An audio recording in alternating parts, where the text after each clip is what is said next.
नमस्कार, मैं हूं अनुज सनिया। इंडिया इंपैक्ट में आपका स्वागत है। दावेदार जल्द प्रभार।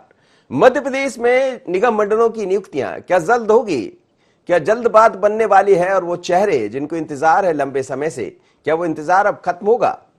बात इसलिए है कि कल भी हमने देखा मुख्यमंत्री शिवराज सिंह चौहान साहब की मुलाकात हुई शिव प्रसाद जी से। उसके बाद भारतीय जनता पार्टी के प्रदेश अध्यक्ष बीडी शर्मा की मुलाकात शिव प्रसाद जी से हुई, और यही शिव प्रकाश जी से। और यही नहीं, फिर कई तरह की बैठकें भी अंदर खानों में चली है, और बैठकर यह कहा जा रहा है कि अब लगभग ये तय कर लिया गया है कि जल्द निगम मंडलों की नियुक्तियां कर सूची जारी कर दी जाए।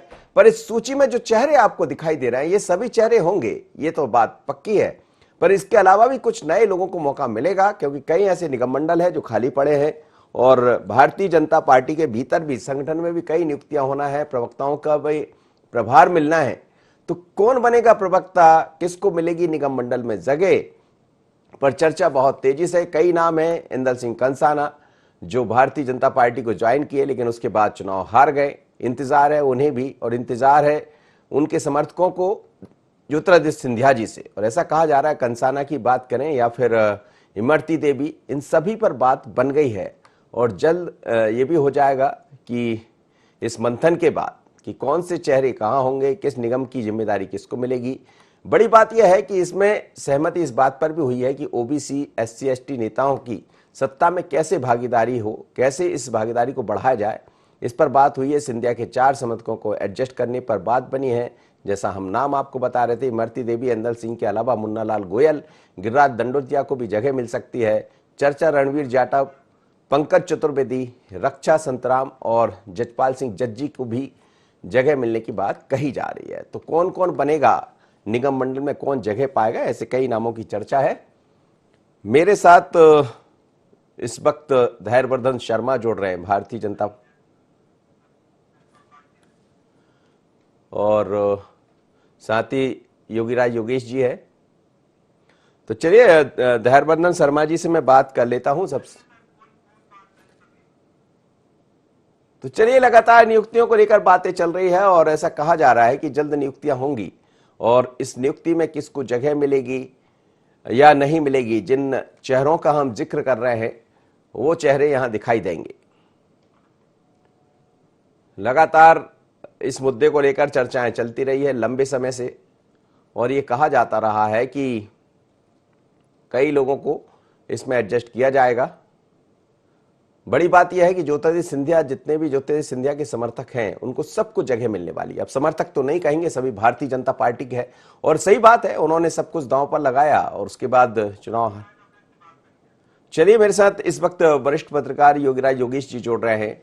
योगीराज जी, लंबे समय से इंतजार है। कल हमने देखा कि शिव प्रकाश जी के साथ मुलाकात हुई है, मुख्यमंत्री शिवराज सिंह चौहान की मुलाकात हुई है, बीडी शर्मा जी की, और अब ये कहा जा रहा है कि जो सिंधिया के साथ लोग भारतीय जनता पार्टी को ज्वाइन किए थे, जो हार भी गए, अब उनको जगह देने की तैयारी और लगभग रजामंदी हो गई। क्या ये माना जाए कि उपचुनाव सामने हैं या नगरीय निकाय के चुनाव भी होंगे, उससे पहले सारे एडजस्टमेंट हो जाएंगे?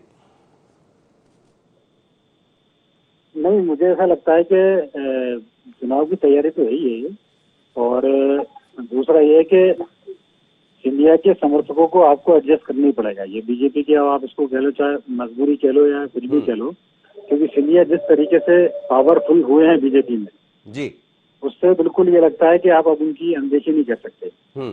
उसके पहले जरूर आप कह सकते थे कि बीजेपी में जो अलग अलग शिवराज सिंह अपने लोग एडजस्ट करा रहे थे, बीडी शर्मा अपने करा रहे थे, लेकिन अब जो भी निगम मंडलों में नियुक्ति होगी, डेफिनेटली इसमें कहीं ना कहीं सिंधिया का इन्फ्लुएंस रहेगा, और बिना उसके नियुक्ति होंगी नहीं। और इसलिए ये जो तमाम तरह की जो बैठकें चल रही हैं, उसमें भी देखा यही जा रहा है कि किसके कितने समर्थक हैं, किसको एडजस्ट किया जा सकता है, किसको नहीं किया जा सकता है। तो मुझे लगता है कि निगम मंडलों की नियुक्तियों में ये सही कह रहे हैं आप कि उपचुनाव भी देखा जाएगा, आने वाली तैयारियां भी देखी जाएंगी, और ये भी देखा जाएगा कि किस नेता के कितने लोग शामिल किए जाए। तो ये तमाम पहलुओं पर गौर किया जाएगा। और आप ये देख लेना कि इसमें भी जिस तरह की कार्यकारिणी में सिंधिया की चली है, तो मुझे ऐसा लगता है कि निगम मंडलों में उनकी चलेगी। लेकिन अब यदि ये सब जो चेहरे दिखाई दे रहे हैं, जो सिंधिया जी के समर्थक, क्या आप तो सभी भारतीय जनता पार्टी के, लेकिन उन लोगों का क्या होगा जो वर्षों से इंतजार कर रहे होंगे?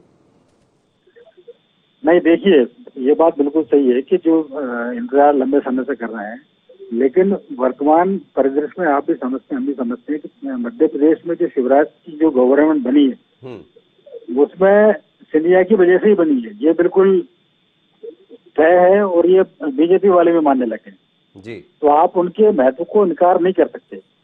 और सिंधिया को यह कह के भी एडजस्ट किया जाएगा कि चूंकि 2.5-3 साल से उनको आपको एक तरह से आप कह सकते हो झेलना ही पड़ेगा। तो आप, और दूसरा, जब ये सिंधिया बीजेपी में आए थे तब भी उन्होंने ये शर्त रखी थी कि मेरे भले ये हारने वाले जो लोग हैं, जैसे गिरिराज दंडोतिया है, इमरती देवी है, इनको भी कहीं ना कहीं एडजस्ट करने की बात वो पहले ही कर चुकी जी। तो इनको आप इग्नोर नहीं कर सकते आप। बिल्कुल आप सही कह रहे हैं। और यही है कि चलिए, मेरे साथ इस वक्त कांग्रेस के प्रवक्ता अजीत सिंह भदौरिया जुड़े हैं और धैर्यवर्धन शर्मा। अजीत जी, क्या कहेंगे? अब खैर, हालांकि ये भारतीय जनता पार्टी का मसला है। चलिए पहले धैर्यवर्धन जी से बात कर लेता हूं, फिर अजीत जी आपसे मैं उस पर जवाब लूंगा। धैर्यवर्धन शर्मा जी, लंबे समय से कुछ नियुक्तियां हैं, मुझे लग रहा है कि आप लोग भी होंगे कतार में, लंबा इंतजार आप लोग सभी कर रहे होंगे। क्या ये माना जाए कि अब जल्द कुछ दिखाई देगा? निश्चित तौर पर सरकार के तमाम सारे कामों में से एक महत्वपूर्ण काम यह भी होता है कि निगम मंडलों में वरिष्ठ नेताओं को जगह देकर उन निगम और मंडलों के अंतर्गत जो काम है उसको गति प्रदान की जाए। और जिस प्रकार से लगातार विचार विमर्श चल रहे हैं, नेताओं की भी इच्छा है कि उनको जल्द से जल्द अवसर मिले। वो निर्णय होगा और ये भी तय है कि भारतीय जनता पार्टी में जो निर्णय होता है वो गुण दोष के आधार पर होता है। सभी प्रमुख नेताओं की राय मायने रखती है। निर्णय करने वाला जो हमारा नेतृत्व है वो क्षेत्रीयता को भी ध्यान में रखता है, अन्य प्रकार के समन्वय को भी ध्यान में रखता है, सभी वर्गों का प्रतिनिधित्व हो, क्योंकि सर्व स्पर्शी और सर्वव्यापी भारतीय जनता पार्टी केवल हमारी जुबान पर एक नारा नहीं है, इसको हम व्यवहारिक धरातल पर उतारते हैं। तो इन सब पहलुओं को ध्यान में रखते हुए वरिष्ठ नेताओं के मार्गदर्शन का लाभ भी सरकार और प्रदेश के विकास में उनकी भागीदारी हो, ऐसे तमाम बिंदुओं पर विचार करके निर्णय किया। जी अजीत भदौरिया जी, गुण दोष के आधार पर नियुक्तियां होने जा रही है।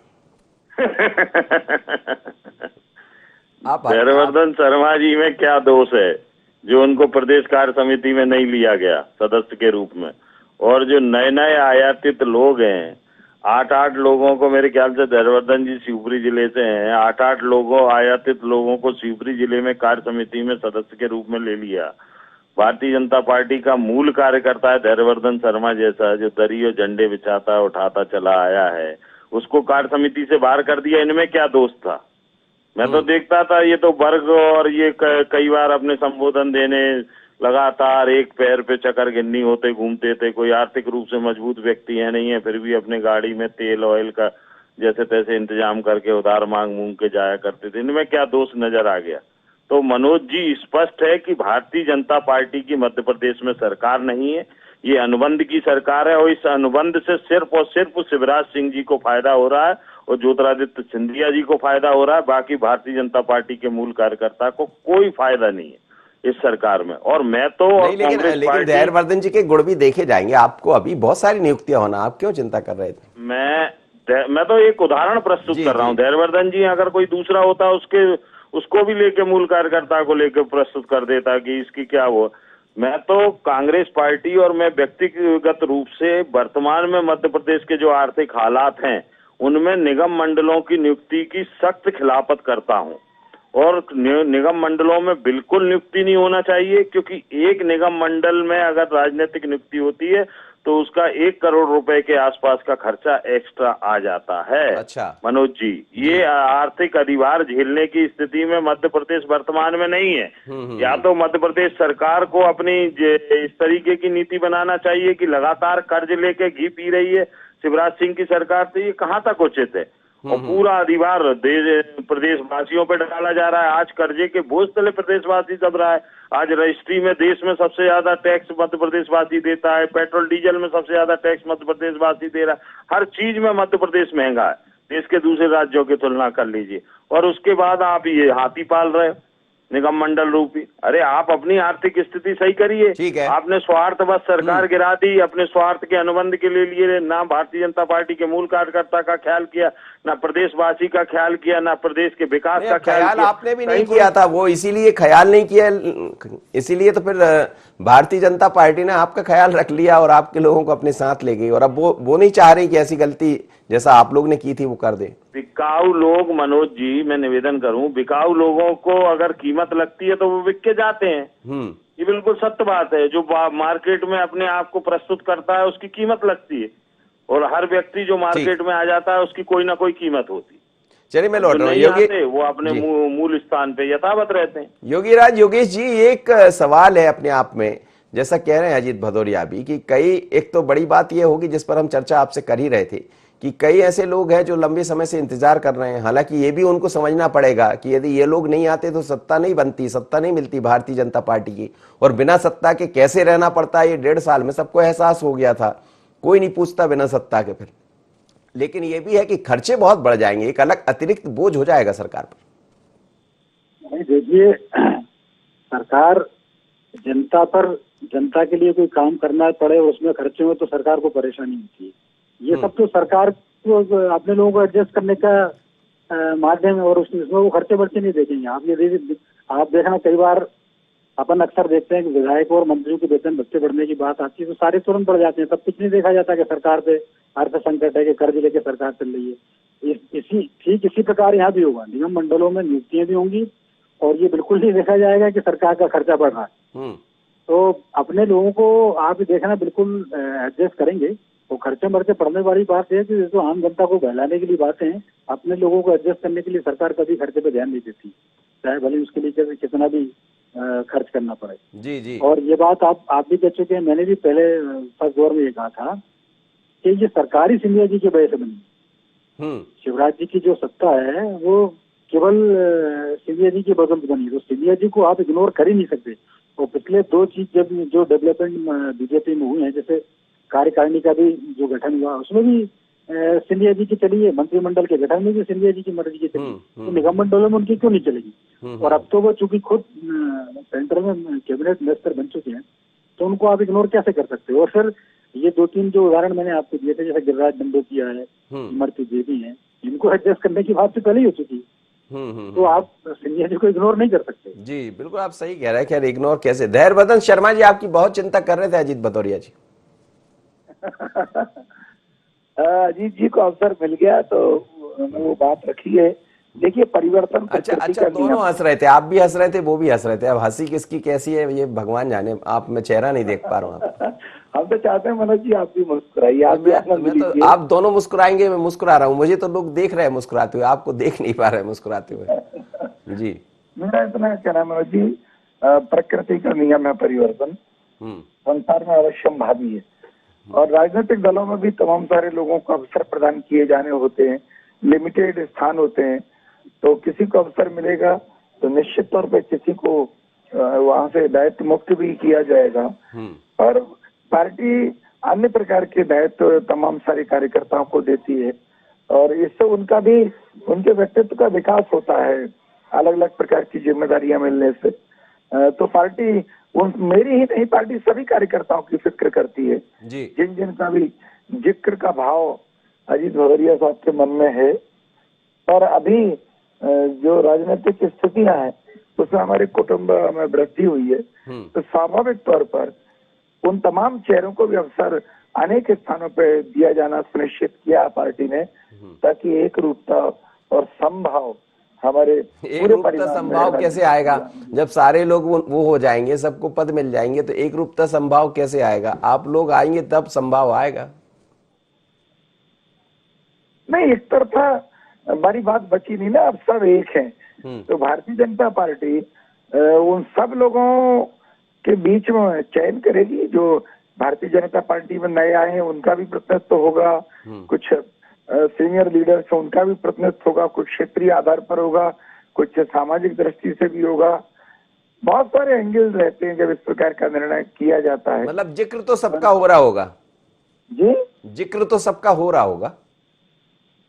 जिक्र भी होता है, चित्र भी होती है, पर एक अनार 100 बीमार सीटें राजनीतिक क्षेत्र में कम होती हैं, दावेदार ज्यादा और होते हैं। नहीं हुआ तो क्या फिक्र को धुएं में उड़ाता चला गया, गाना गाएंगे। पूर्व विधायक, वरिष्ठ पदाधिकारी, ज्यादा लंबी श्रृंखला है, तो स्वाभाविक तौर पर चयन की दृष्टि से अनेक लोगों के बीच में से कुछ लोगों का ही चयन हो पाता है। और जिसका नहीं होगा वो गाना गाएगा, मैं फिक्र को धुएं में उड़ाता चला गया। अजीत भदौरिया जी को फिर अवसर दे मिल जाएगा। चलिए अजीत भदौरिया जी, देखिए आप फिक्र मत करिए, जिक्र चल रहा है, ऐसा वो कह रहे हैं। जिक्र कहीं नहीं चल रहा है। आदरणीय योगी राज जी ने अभी जिक्र किया, किसका किया मनोज जी? इमरती देवी जी का, ऐदल सिंह कंसाना जी का, गिरिराज दंडौतिया जी का।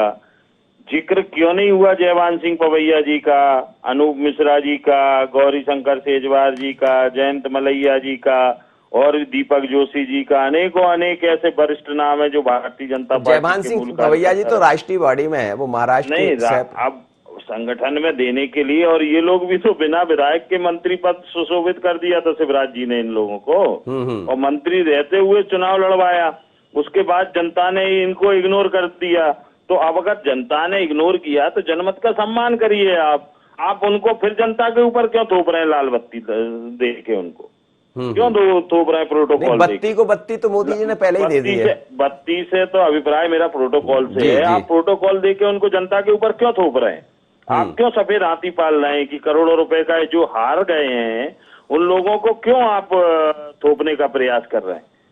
तो बताइए। आप वो तो शर्त, आप भी कहते हैं शर्त तो यही है ना, शर्त पर आई है वो, तो उसमें कौन सी दिक्कत? अनुबंध की सरकार है, मैंने पहले प्रारंभ में ही कह दिया है। ये अनुबंध की सरकार है, भारतीय जनता पार्टी की सरकार नहीं है, ना भारतीय जनता पार्टी के मूल कार्यकर्ता की मनोज जी सरकार। ये अनुबंध की सरकार है। शिवराज सिंह जी अनुबंध करके लाए हैं और स्वयं अपनी स्वार्थ सिद्धि कर रहे हैं। जिसके साथ अनुबंध किया है उसकी स्वार्थ सिद्धि कर रहे हैं। आप अगर देख लीजिए कि अगर ग्वालियर चंबल अंचल की बात करूं तो प्रभारी मंत्री सागर से और लेके भिंड तक का बना रहे हैं। इंदौर के मंत्री को ग्वालियर का प्रभारी मंत्री बना, आसपास के लोगों को दूर दूर तक फेंक दिया। आदरणीय यशोधरा राजे सिंधिया जी को जरा से जिले आगर मालवा का प्रभारी बना रहे हो आप। तो ये सब चीजें अपने आप में स्पष्ट करती हैं कि ये भारतीय जनता पार्टी में कुछ अंदरूनी ठीक नहीं चल रहा है ना? तो कम से कम शिवराज सिंह जी को अपने स्वार्थों को आगे निकल के जनता की बात को ध्यान रखना चाहिए और संगठन की बात को ध्यान रखना चाहिए। अब जनता की बात भी पार्टी को खरीद तो लिया नहीं है शिवराज सिंह ने कि 4 बार मुख्यमंत्री बन गए, अब पूरी तरीके से कैप्चर कर लिया, जो चाहेंगे वो करेंगे। तो हमारा तो कहना है उसमें ये भी है ना, देखिए 1.5 साल तक आप लोग रहे और सत्ता से बाहर रहे, तो क्या कर लिया सत्ता से? सत्ता में रह के ही सब कुछ किया जाता, तो सत्ता तो मिल गई ना। तो सत्ता मिल गई तो जनता के हित की भी सोचें। अब सत्ता अपने स्वार्थ पूर्ति के लिए ली है जिस तरीके से, तो अपने स्वार्थ पूर्ति कर रहे हैं, जनता देख रही है। 2023 में भी सामना करना पड़ेगा। चलिए योगी जी, ये जो बार बार कांग्रेस कहती है अनुबंध की सरकार है, ये अनुबंध पूरा करने की तैयारी है? नहीं, अनुबंध की सरकार क्या है? सिंधिया जी आए, अपने लोगों को लेके आए और लोगों को चुनाव जीता और उपचुनाव हुआ और उसमें चुनाव जीत के आए। अब अनुबंध खाएगा नहीं, जो हार गए वो बन चुकी है। हाँ, हार गए, उनको एडजस्ट करने की बात पहले ही हो चुकी है। वो तो सिंधिया जी इसी शर्त पे आए थे अपने 22 लोगों को लेके बीजेपी में, और ये बात पहले वो कर चुके हैं और उनको ये इंश्योरेंस मिल भी चुका है और वो समय समय पर संकेत दे भी चुके हैं। उनके भले ही लोग हार गए लेकिन उनको कहीं ना कहीं आपको एडजस्ट तो करना ही पड़ेगा।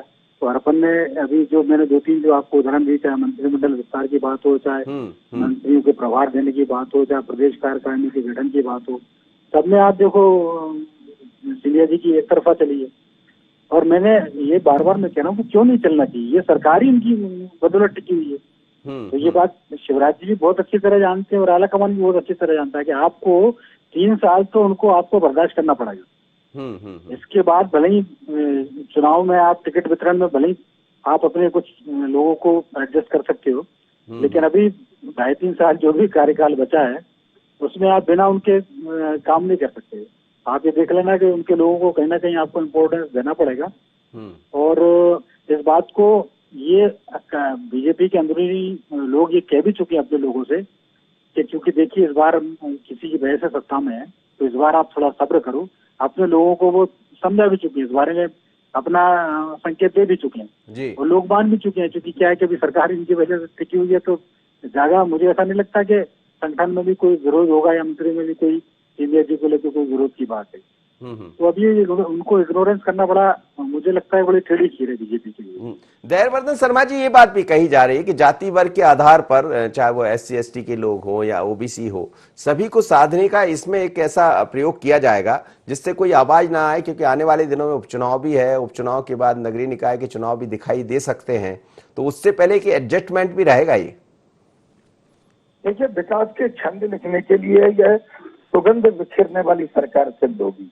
अभी कोरोना काल में तमाम सारे काम पिछड़ गए। बढ़िया शब्द ढूंढ के लाया। काम हो चाहे राजनीतिक नियुक्तियों के काम हो, पर मैंने बताया ना कि भारतीय जनता पार्टी में 19-20 तात्कालिक परिस्थितियों का प्रभाव भले आपको दिखाई पड़े, पर मूल रूप से हम समग्र विकास के पक्षधर हैं, हम अंत्योदय के पक्षधर हैं। हमारे शीर्ष नेताओं का एक बड़ा, अब इतने बड़े बड़े लोगों का अंत्योदय होगा, आप सुनिए। बिना किसी राग द्वेष के हम अच्छे कार्यकर्ताओं के बारे में पार्टी चिंता करती है। तो बड़े लोग हैं, कद से हो, बुद्धि से हो, समर्पण से हैं, पार्टी के लिए लगातार सेवा भाव से हैं, वे सब सच में विचार में होते हैं। पर जो राजनीतिक हालात होते हैं उसमें क्षेत्र का प्रतिनिधित्व, मैं बार बार रिपीट कर रहा हूँ शब्द को, किसी क्षेत्र में किसी कारण से राजनीतिक प्रतिनिधित्व देना है, उस कार्यकर्ता का विचार भी होता है। अच्छा, ये बात कार्यकर्ता समझ रहे हैं कि जो भी कहिए, सिंधिया जी नहीं आते तो सत्ता नहीं होती, और सत्ता नहीं होती तो 1.5 साल का जो दंश झेला है वो सबको याद होगा। भारतीय जनता पार्टी लंबे समय से विपक्ष में रही है, सरकार रहे या न रहे, कार्यकर्ता पे कोई बहुत ज्यादा फर्क नहीं पड़ता। मैं बहुत ईमानदारी से कह रहा हूँ। अच्छा। अजीत भदौरिया साहब भी जानते हैं कि वो कार्यकर्ता पे कोई बहुत फर्क नहीं पड़ता, कुछ भी फर्क नहीं पड़ता है। और हम तो मानसिक तौर पर 5 साल के लिए तैयार भी थे, क्योंकि हमें मालूम था कि 5 साल के बाद जब चुनाव होगा तो वेलकम बैक होगा, मध्य प्रदेश में बहुत जोरदार वापसी होगी। पर इसी बीच इन्होंने ये हिट विकेट आउट हो गए, कमलनाथ जी अपने पैरों पे इन्होंने कुल्हाड़ा पटक लिया और सिंधिया जी का अपमान करके एक राजनीतिक परिस्थिति ऐसी उत्पन्न कर दी कि सिंधिया जी मैं दलवल के इनको टाटा बाय बाय कर बैठे। अब उसका हमारा कोई दोष नहीं। चलिए, अजीत भदौरिया जी, ये जो कह रहे हैं धैर्यवर्धन जी, ये भी कह रहे हैं कि कार्यकर्ता को कोई मतलब नहीं है, सत्ता में रहे सत्ता से बाहर रहे। आप भी एक कार्यकर्ता, क्या सच है इस बारे में? देखिए, मैं एक बात बताऊं मनोज जी, 15 साल से लगातार भारतीय जनता पार्टी सरकार में थी, 14 साल से शिवराज सिंह जी मुख्यमंत्री थे। तो ये तो तय मानिए कि जितने सत्ता के अवगुण और दुर्गुण आने थे वो पूरे आ चुके थे भारतीय जनता पार्टी के लोगों में, सत्तासीन लोगों में।